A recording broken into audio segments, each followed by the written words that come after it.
What's going on, world? We're here in the lair of Joanna Jackson, and y'all probably wondering, what in the hell is this staring at me?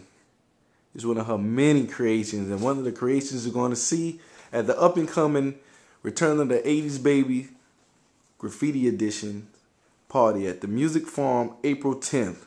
Y'all got to come out and see this. The Graffiti Edition. Artwork everywhere. This is crazy. The robot. But we're here with Joanna Jackson. It's a pleasure to know the lady behind the art. But I'm going to give y'all a chance to know the lady behind the art. And y'all actually got a chance to see what she's doing on one of these brick wall canvases. Damn. That's a first. Well, I know her, so let Joanna Jackson tell you a little bit about herself. What's up, Joanna? What's up, Travis? How you doing? I'm Well, you good. want to tell the people a little bit about where you're from, where you originated from, and all this good stuff? Yeah. I'm from Antigua in the Caribbean. I'm sure most of you know that. I'm an island girl at roots. But I love Charleston. Yay. So, what were you doing in the 80s at that time? Were you partying? Well, probably not much partying. I wasn't, but I was trying to do every dance that was out. Yeah, I think I was 8. I'm not sure. I think I was a dork when I was 8. So I was probably wearing tights and t-shirts, and I probably wasn't even painting then. I was probably just riding on horses and climbing trees. And being a dork. Being a dork. That's what I did when I was 8. I was somewhat of total a dork. dork. I was somewhat of a dork too. But Yeah. look at us now. My brother's friends used to tell me, Joanna, if you just dressed a little better, you'd be so much more attractive. But guess what? But I didn't. Who's attracted now? Me. Bam. So, what were some of the influences? Well, you weren't painting at that time, I wasn't. but you something was turning up in your soul at that time to kind of getting you ready for what we have now, the artist. I think my mom and my mom's friends, my mom's an artist, and I used to go and visit all her friends. And you know, I was influenced then. When I was about that age, my mom's best friend, Aziza, she's an abstract artist. And I went into her studio, which was her home, and it was literally a shack in downtown Antigua. And her room was like tiny. It was probably like 10 by 10. And this is like her house. Her kitchen's like right off the side, and I'm sure she probably slept in this room where she painted. And she had a canvas on the floor, and she was barefoot. She's this white Rasta woman. And she was barefoot, and she was pouring wax onto this canvas on the floor. And then she was just like throwing paint on it. And I remember standing there thinking, wow, this is so cool. I want to be just like her when I grow up. Oh man. I've almost made it.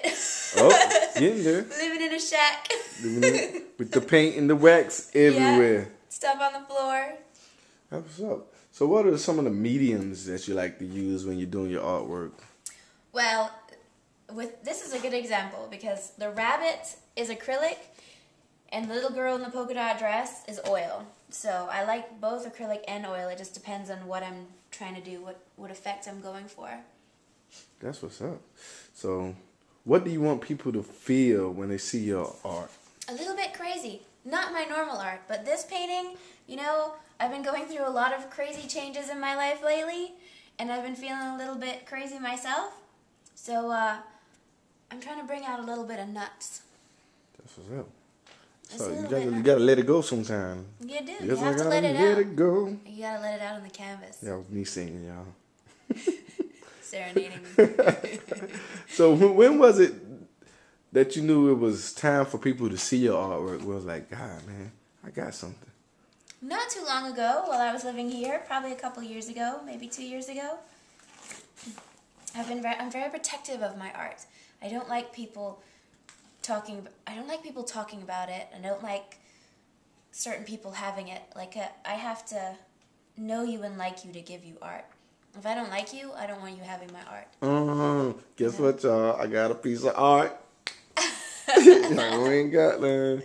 But anyway, if there's any place that you can have your artwork displayed and put up and pick any place where you can put it up and don't have to worry about nobody tearing it down, getting arrested or anything. Where would you put it at, and where would you put it there? I want it in Vogue magazine. Vogue magazine always does one little section on an artist and like some paintings and a little write-up. I want to be in Vogue magazine. Bam. Y'all see that? You hear this, Vogue? It's gonna be online, so y'all need to take it. Don't call her when reaching, you know? Don't call her when she done blown up past Vogue. Well, That'd be nice, huh? Uh-huh. I'm not gonna be in Vogue as a model, so my art's got to be in it. And she is preview. Quite the artist. Well, I know what I'm going to be doing April 10th, as y'all heard me before. I know what I'm going to be doing. What are you going to be doing? I'm going to be dressed in some funky clothes, rocking my butt off. At the 80's party, At April the music 10th. farm. We'll see you there. Signing off. Woo.